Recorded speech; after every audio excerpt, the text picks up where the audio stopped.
I believe that I was compromised by having too many shots, or as us in the military call it, gang vaccines. I don't believe that having 6 vaccines in one day strengthens the human body. I think it weakens it. I think that when I had the anthrax shots in the Gulf Theater, that it weakened my immune system. I took a series of 3 shots of anthrax, and that basically was a turning point of my, I think, problems. One reason why I decided to get out of the military, because I did not want to be put in a position where I had to tell people that you have to take these shots, that you have to take these drugs, and then you end up getting sick, and I have to live with that feeling. Because I know what I lived, I know what others have lived that I've talked with and been around with all these years, and I didn't want to deal with that. You've got people chronically disabled. They're going to be, as long as they're alive, they're going to be liabilities for the American government to take care of. So admitting that the vaccines were a contributing factor in a lot of this illness would be a financial burden for the U.S. government.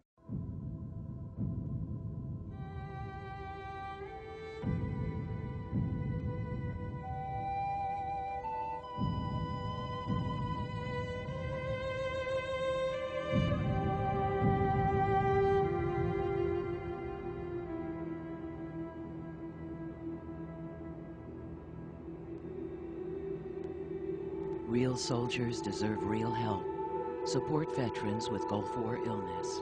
Researchers say they have isolated an unusual microorganism in the blood of sick veterans, one they think was genetically altered as though it were designed for germ warfare. Much of their research has pointed to a very small, little understood type of bacteria called mycoplasma. You've tested hundreds and hundreds of different individuals. We've tested hundreds of individuals. That's correct. Many, what's the percentage that you found were infected with this bacteria? About 45%. 4 different approaches to the Pentagon, including Colin Powell, failed. All interviews were ultimately denied. Why the reluctance to talk about this? Something needs to be done before my wife dies, before I die, or any other Gulf War vets die. Some are claiming that they were human guinea pigs and that historically the military has used our GIs for their experiments. Could this be why our troops are suffering from Gulf War syndrome? Well, we know that the military has been involved in testing of biologic agents, and in fact we think that the mycoplasma is an incapacitating biologic agent, not designed to immediately kill people, but designed to render them ill. And one of the things that we've felt all along is that this is one big test, one big scientific experiment to see the results of a weaponized mycoplasma, a weaponized incapacitating biological warfare agent on large numbers of people. We know that experiments were conducted in the Texas Department of Corrections. These were experiments that were done under the supervision of the Army and people that work for the Army. These experiments were done on prisoners without full informed consent. Many prisoners died. We somehow got involved in it because the prison guards were getting sick, because these are slowly transmittable infections, they're airborne infections. And they were coming to us for help because they had the same signs and symptoms as the Gulf War veterans.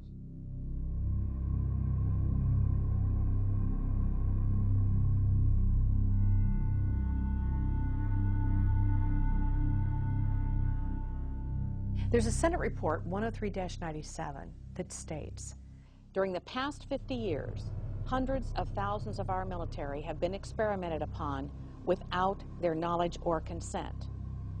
This report, which was really never supposed to see public distribution, mentions Operation Whitecoat, the use of a drug called BZ, the use of atomic veterans to stand and face the atomic blast. Part of what we're saying is experimentation must stop. We have no idea how many experiments have gone on. We need to have guarantees that when you go into the military, you will not be experimented upon without your consent. Now, as a nurse, I thought I would be aware of this. I thought I would be more conscious of what I was being given. But yet, many times, the bottles were not labeled, or you weren't told, or it was none of your business. And that has to stop. We are not going into the military to lose our constitutional rights. As for the U.S. Army, we requested all the documents they had on these experiments back in September. At this time, they're still searching. The U.S. Army has done most of the research on Mycoplasma fermentans, which is the species that they call Mycoplasma incognitus, which is a substrain of Mycoplasma fermentan. The difference is that the incognitus strain we feel is a weaponized Mycoplasma. It has some unusual gene sequences in it that would only be there if one were weaponizing this particular microbe. That is making it more resistant to a hostile environment, less sensitive, for example, to drying or to extreme heat, more pathogenic, more able to invade cells, and more able to suppress the immune system. All of these characteristics are found in this unusual strain of Mycoplasma that we found in the Gulf War veterans. Dr. Garth Nicholson, a highly respected scientist, claims that our GIs were exposed to a genetically modified mycoplasm which could have caused Gulf War syndrome. They wanted to implement West Nile vaccine when in reality, we didn't even have West Nile in this country. But the United States government, with the approval of the CDC and the Department of Commerce, sold West Nile fever virus to Iraq. And we've got the documents proving that, along with the batch number and the date where the West Nile was sold. One of the interesting aspects, and actually horrifying aspects, of the Gulf War conflict is that when the veterans came back and became ill, many started showing autoimmune and neurological signs and symptoms, and one would not expect this at all from the types of exposures that they were received or exposed to in the Gulf.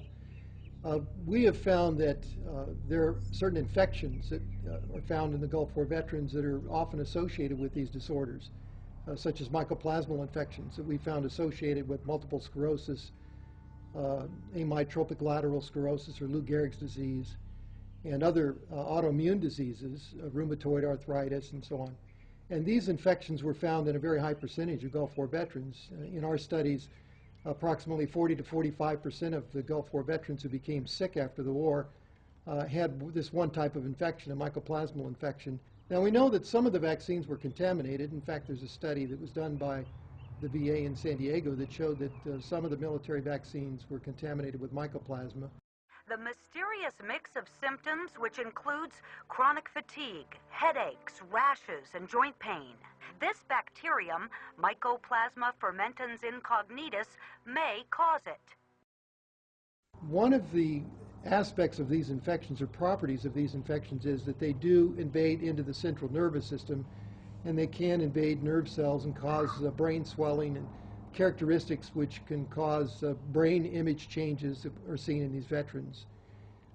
These infections are very difficult to treat, particularly when they become central nervous system infections. And if they're not treated in a timely manner, it's too late. Most of these people will have irreversible brain damage and eventually die of their infections and the resulting diseases. Based on any number of studies, we're very confident that these patients are infected with a stealth-adapted virus. How is it possible that some GIs ended up having this very bizarre mycoplasma? How did they get it in their bodies? My accumulated evidence as a researcher is now indicating that this may in fact have been an experiment wherein many troops were vaccinated with an experimental vaccine. One issue that has not been addressed by the mainstream media. Have the military, the Defense Department, the CIA, and others used our soldiers as human guinea pigs? Well, one of the interesting aspects of this whole story is the fact that the government, at least pathologists that work for the government, that work for the U.S. Army, actually hold the patents on the type of mycoplasma that we found. And this may be one reason why they're denying that this mycoplasma is involved in these illnesses. Ordinarily, these types of contaminations wouldn't cause a problem because they're very minor contaminants, except when someone is immunosuppressed. And one becomes immunosuppressed because of the chemicals, because of the multiple vaccinations that were given in a very short period of time. Because of the, we feel, the immune suppression, these minor infections became major infections. And this is what we think is causing the illness in the families. We found that it slowly spread to immediate family members, and the adults in the families would come down with fibromyalgia syndrome or chronic fatigue syndrome, but the children, very interestingly, were most often diagnosed with autistic spectrum disorders, such as autism, Asperger's disease, and so on.